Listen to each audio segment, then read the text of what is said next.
Convince allowance के बाद अब हम टैक्स डिडक्शन को डिस्कस करते हैं। फॉर एग्जांपल, गवर्नमेंट की तरफ से तमाम एम्प्लॉय पर 3.5% टैक्स जो है वो एप्लीकेबल है। तो हम फार्मूला लगाते हैं equals to basic salary multiply by tax, और टैक्स की सेल को हम F4 करके एब्सोल्यूट करते हैं एंड देन ड्रैग करते हैं। तमाम एम्प्लॉय का टैक्स हमारे पास आ गया। EOBI तमाम एम्प्लॉय का 400 रुपीज स्टैंडर्ड डिडक्शन है, तो वो हमने डिफाइन कर दिया। एंड देन अब हम टेक होम की तरफ चलते हैं। तो टेक होम से पहले एक्चुअल में हमें टोटल का एक सेल डिफाइन करना था, जिसके अंदर basic salary, medical, house rent और कन्वेंस अलाउंस ऐड होना चाहिए। एंड देन उसके बाद टैक्स और EOBI की डिडक्शन होगी एंड देन टेक होम हमारे पास आएगा।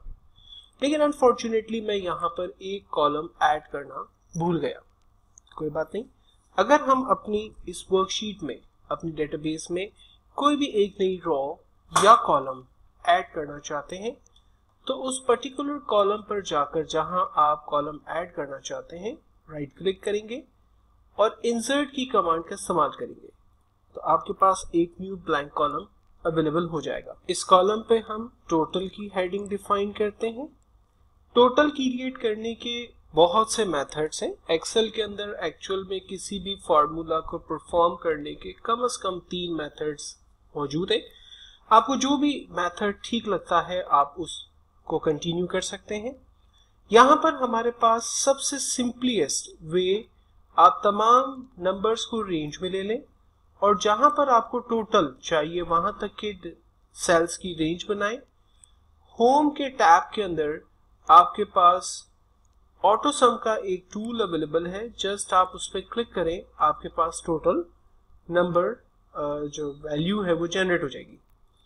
सिमिलरली दूसरे एम्प्लॉय के तमाम नंबर्स को हमने रेंज में दिया, जहां हमें टोटल नंबर चाहिए वहां तक की रेंज बनाई और हमने ऑटो सम पर क्लिक किया, जस्ट हमारे पास वैल्यू जनरेट हो गई। लेकिन अगर मैं इस तरह से एक एक करके तमाम एम्प्लॉइज को रेंज में लेकर इनका ऑटो सम की मदद से टोटल करूंगा तो इट्स टेक टाइम।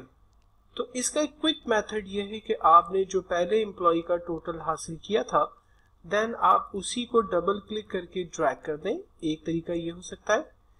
दूसरा तरीका ये हो सकता है कि आप तमाम नंबर्स को रेंज में ले लें, जहां आपको टोटल आंसर चाहिए वहां तक के सेल की रेंज बना लें एंड देन ऑटो सम के नंबर पे क्लिक करें। आपके पास तमाम एम्प्लॉइज का डाटा टोटल होकर आपके पास आ जाएगा। तो ये कुछ सिंपल मेथड्स हैं। अगर आप फार्मूले के जरिए ये काम करना चाहते हैं तो एक्सेल, जैसे हमने पहले भी डिस्कस किया कि हर फार्मूला बेसिकली स्टार्ट होगा इक्वल्स की साइन के साथ, equal to sum bracket open, then syntax हमें कहता है कि आप नंबर्स डिफाइन करें। तो हमने तमाम नंबर्स को रेंज में दिया। अगर आप ब्रैकेट क्लोज करना चाहें तो करें, और अगर आप क्लोज नहीं भी करना चाहते तो एक्सेल इतना एफिशिएंट है कि अगर आपने एक ब्रैकेट ओपन है और वो क्लोज नहीं किया तो एक्सेल उसे ऑटोमेटिकली कंसीडर करेगा as a close and then आपके पास प्रॉपर रिजल्ट भी वो जनरेट करेगा। अगेन हम देखते हैं equal to sum bracket open, तमाम नंबर्स को हमने रेंज में दिया एंड देन इंटर, आपके पास टोटल वैल्यू जनरेट हो गई। इस तरह से आपने तमाम एम्प्लॉइज का टोटल हासिल किया। टैक्स डिडक्शन और EOBI हमने पहले ही हासिल कर ली है। टोटल में से टैक्स एंड EOBI को माइनस करेंगे और टेक होम हासिल करेंगे। तो इसके लिए हम फार्मूला लगाते हैं equals to total salary minus हो जाए टैक्स उसमें से एंड माइनस हो जाए EOBI एंड देन इंटर किया, हमारे पास टोटल टेक होम अवेलेबल या सामने अपीयर हो गया। सिमिलरली मैंने ड्रैग किया, तमाम एम्प्लॉइज का टोटल रिजल्ट मेरे पास, लाइक उनका टेक होम मेरे पास आ गया।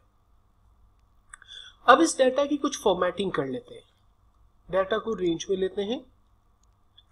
रेंज में लेने के लिए सिंपली माउस की मदद लेते हुए हमने तमाम डाटा को रेंज में लिया। होम के टैब से हमने फॉन्ट एरिया से बॉर्डर की कमांड को चूज किया और यहां से ऑल बॉर्डर डिफाइन की। आउटलाइन को हमने थिक बॉर्डर कर दिया, तमाम हेडिंग को अगेन थिक बॉर्डर डिफाइन किया, बोल्ड किया एंड देन सेंटर अलाइनमेंट।